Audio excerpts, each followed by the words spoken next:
যদি গল্প করেন তাহলে আমি নেমে যাই। বলো। তা আপনি গল্প করছেন, আমি বয়ান করবো? আমরা অন্য একটা আলোচনা করি আমার প্রতিষ্ঠানে। প্রতিষ্ঠা আপনি একটা যখন বয়ান করে অন্য কোনো সাউন্ড এলে তার মেধা নষ্ট হয়ে যায়। বলেন তো ভাই, আসলে বাইরে যে সাউন্ড যদি ঢোকে তাহলে কি বয়ান করা যাবে? তাহলে ডিস্টার্ব করলে তো হবে না। বন্ধুরা ও শরিয়া কান্তির ভাইয়েরা, কেন কোরআন মেনে চলবেন না? কেন নবী মহব্বত করবেন না? আহারে, নবী যদি মহব্বত করা যায়, আমার নবী বলছে যে আমার একটা সুন্নতকে মহব্বত করে চলবে, কাল কিয়ামতের ময়দানে আমি ওই উম্মতকে হাতটা ধরে জান্নাতের মধ্যে পৌঁছে দিব। জোরে বলি না সুবহানাল্লাহ। এখন বলেন নবীর সুন্নতের দরকার আছে কিনা? তাহলে নবীর মহব্বত যাদের মধ্যে থাকবে, সুন্নতে তাবেদারি যাদের মধ্যে থাকবে, আল্লাহ নবী বলছে তারা আমার সঙ্গে আমার সাথে জান্নাতে থাকবে। জুড়ে বলি সুবহানাল্লাহ। বলেন তো আমরা জান্নাত চাই না জাহান্নাম চাই? কেরা কেরা জাহান্নাম চান হাত তুলেন। সবাই তো চালাক, যেরকম ঠিক কিনা? আমার ভাইরাম, আল্লাহ রাব্বুল আলামিন বলছেন নবী গো, ইয়া রাসূলুল্লাহ, ইয়া হাবিবাল্লাহ, আমি আল্লাহ রাব্বুল আলামিন বলে দিলাম দুইটা রহমত। এক নম্বর আপনি নবী পাঠাই দিলাম নবী গো, দ্বিতীয় নম্বর আপনার উপরে 30 পারা কোরআন নাজিল করলাম। ও নবী গো, এই কোরআন যারা মানবে, নবী যারা মহব্বত করে চলবে, এরাই হবে আল্লাহ আমি আল্লাহ পাকের জান্নাতের মেহমান। জোরে বলি না সুবহানাল্লাহ। আওয়াজ দিয়ে বলেন তো জান্নাত আমরা চাই কি চাই না? ও মুসলমান আওয়াজ দিয়ে বলে ওই আল্লাহর জান্নাতে গেলে ইবাদতের দরকার আছে কিনা? আমার ভাইরা রে, আল্লাহ পাক বলছেন নবী গো, কোরআন যারা মানবে, আপনি নবী যারা মহব্বত করে চলবে, আহারে তাদের কোনো টেনশন থাকবে না। মৃত্যুর পরে আল্লাহ পাক তাদেরকে জান্নাতে দাখিল করবেন। জোরে বলি না সুবহানাল্লাহ। এই জন্য কোরআন মানতে হবে, নবীকে মহব্বত করা লাগবে। জোরে কোন ঠিক কিনা? আমার বন্ধুগণ দেখেন দেখেন কেমন দরুদের ফজিলত, কেমন নবী ভালোবাসলে নবী আপনার বাড়িতে দিদার দিতে পারে। আমার বন্ধুগণ নবীজি কেমন নবীজি ছিলেন, আহারে নবী কেমনে না উম্মতকে ভালোবাসেন, মহব্বত করে চলেন। আমার বন্ধুগণ এই দরুদের কেমন ফজিলত, এই দরুদ যদি নবীর আপনি পড়তে পারেন, মহব্বত দিতে পারেন, আল্লাহর নবীজির প্রতি যদি দরুদ আপনি পড়েন, এই দরুদ সরাসরি নবী মুহাম্মদ রাসূলুল্লাহ সাল্লাল্লাহু আলাইহি সাল্লামের রওজা মোবারকে পৌঁছিয়া যায়। জোরে বলি না সুবহানাল্লাহ। তাহলে বলেন তো দরুদের ফজিলত আছে না নাই? মুসলমান আওয়াজ দে বলেন আছে না নাই? এই জন্য মুসলমান ওই নবীর মহব্বত অন্তরের মধ্যে আনা লাগবে, ওই নবীর মহব্বত করা লাগবে। আমার বন্ধুগণ একজন ব্যক্তি ওই নবী মুহাম্মদের উপরে প্রত্যেক দিন দরুদ পড়ে, মহব্বত করে, ভালোবাসে, আহারে সন্তান দেখে বাবাটা কেমন জানি চোখের পানি ছেড়ে কান্দে। এইবার যুবক ছেলেটা ডাক দিয়ে বলে, বাবা আমাদের সংসারের অভাব, এই জন্য কি আপনি কান্নাকাটি করেন? আব্বা গো আমাদের সংসারে অভাব, এই জন্য হয়তো আপনি কান্নাকাটি করেন। এইবার বাবা ডাক দিয়ে বলে, না রে সন্তান না, আমার পরিবারের অভাব, এই জন্য আমি কান্নাকাটি করি না। ডাক দিয়ে বলে, কি জন্য তাহলে কান্নাকাটি করেন বাবা, জানতে পারি কিনা? এইবার মুরব্বী ডাক দিয়ে বলতেছে, বেটা রে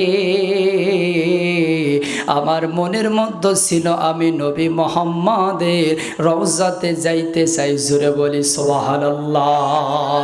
জোরে বলেন কোথায় যাইতে যাই? মুসলমান বলেন কোথায় যাইতে চায়? আমি নবীর রওজাতে যাইতে চাই।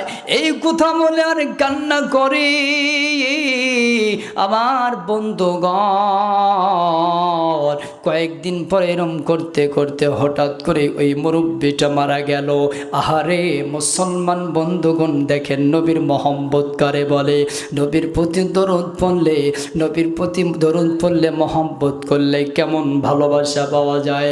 আমার বন্ধুগণ, এই মুরব্বি মারা যাওয়ার পর এইবার মুসলমান ভাইরা রে, এই এলাকায় যুবকটা, এই সন্তানটা চলে গেল আলেমদের কাছে।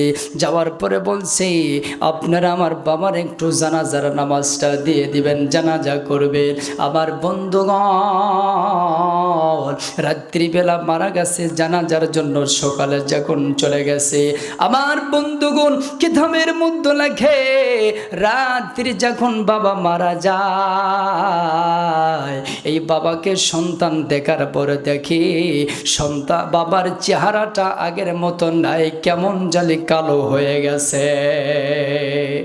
কি হয়ে গেছে? কালো হয়ে গেছে। এইবার যুবকটা আল্লাহকে বলছে, আল্লাহ আমার বাবার চেহারাটা তো কালো ছিল না, কেন কালো হয়ে গেল? আল্লাহ আমির হাকিকতটা জানতে যায়। আমার বন্ধুগণ, এই যুবক কান্না করে। এই যুবক কেমন জানি আল্লাহর কাছে দুই হাত তুলে দোয়া করে। হঠাৎ করেই হঠাৎ করে তিনি পাশে থেকে আওয়াজ বুঝতে পারছে, কে যেন সুন্দর একটা চেহারার মানুষ আসিয়া ওই তার বাবার চেহারার উপরে হাতটা বোলাইয়া দিল। জোরে বলি সুবহানাল্লাহ, লা ইলাহা, জোরে লা ইলাহা, জোরে লা ইলাহা ইল্লাল্লাহ, লা ইলাহা সুবহানাল্লাহ, আলহামদুলিল্লাহ, লা ইলাহা।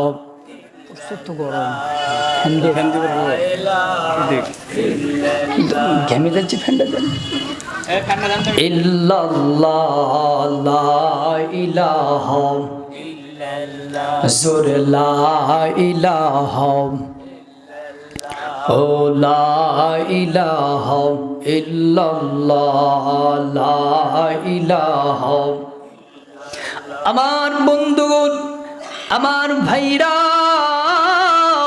এইবার যুবকটা ঘরের মাঝখান থেকে দেখতে পেল কে যেন একটা সুন্দর মানুষ তার বাবার লাশের কাছে আসিয়া দাঁড়ায় গেল।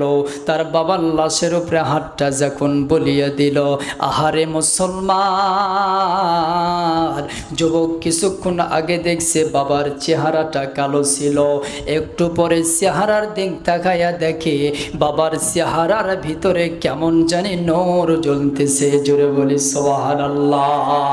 আমার বন্ধুগণ, এইবার যুবক ডাক দিয়ে বলতেছে, আল্লাহ নামে জানতে চাই এই লোকটা কে হতে পারে? আহারে কেমন সুন্দর লোকটা হতে পারে? এই লোকটা আসলে আমার বাবার চেহারাটা সুন্দর হয়ে গেল। আহারে মুসলমান, কে যেন পাশ থেকে ডাক দিয়ে বলতে, যুবক চিন্তা কইর না, এটা দুনিয়ার কেউ নয়, এইটা হলো আখির নবী মুহাম্মদ রাসূলুল্লাহ। সকলে বলি সাল্লাল্লাহু আলাইহি ওয়াসাল্লাম। আওয়াজ দিয়ে বলেন, নবীকে ভালোবাসলে লাভ আছে না নাই? জোরে বলেন, লাভ আছে না নাই? আমার বন্ধুগণ, দুনিয়ার নেতার মহব্বত করবেন, 10 কেজি চাল দিবে, 10,000 টাকা দিবে, যে কয়দিন ক্ষমতা থাকবে কয়দিন ভালোবাসবে, ক্ষমতা পার হয়ে গেলে আপনার কথা ভুলে যাবে। জোরে কোন ঠিক কিনা? আর ওই নবী যদি মহব্বত করেন, ভালোবাসা দিতে পারেন, আপনাকে হাতটা ধরে জান্নাত পর্যন্ত পৌঁছায় দিবে। জোরে জোরে বলেন না মারহাবা। আওয়াজ দিয়ে বলেন, সেই নবী মোহাম্মদের দরকার আছে না নাই? মুসলমান বলেন তো আছে না নাই? আমার বন্ধুগণ, আমার যুবক ভাইরা একটু দিলের কান লেগে শুনবেন, যুবক কারা বাহিরে ঘোরাফেরা করো, আহারে যুবক তুমি যদি নবীকে মহব্বত করো, নবীকে ভালোবাসো, আল্লাহর শপথ করে বললাম ওই নবীকে মহব্বত করার কারণে তোমার হাতটা ধরে নবীজি তোমাকে জান্নাতের মধ্যে ঢোকায় দিবে। জোরে বলেন ঠিক না বা ঠিক? এই জন্য মুসলমান ভাইরা রে, এখনো সময় আছে আল্লাহর পথে ফিরে আসতে হবে, এখনো সময় আছে নবীকে মহব্বত করা লাগবে, এখনো সময় আছে আল্লাহর কোরআনকে মহব্বত করা লাগবে, ভালোবাসতে হবে, আল্লাহর প্রতি ঈমান আনতে হবে, নবীর প্রতি নবীকে মহব্বত করা লাগবে। আমার বন্ধুগণ, যেহেতু এটা মিলাদুন নবী উপলক্ষে, আমার বন্ধুগণ নবীজি কেমনে দুনিয়াতে আসলো, কি অবস্থায় আসলো বলেন তো, জানার দরকার আছে না নাই? বলেন তো মুসলমান, শোনার দরকার আছে না নাই?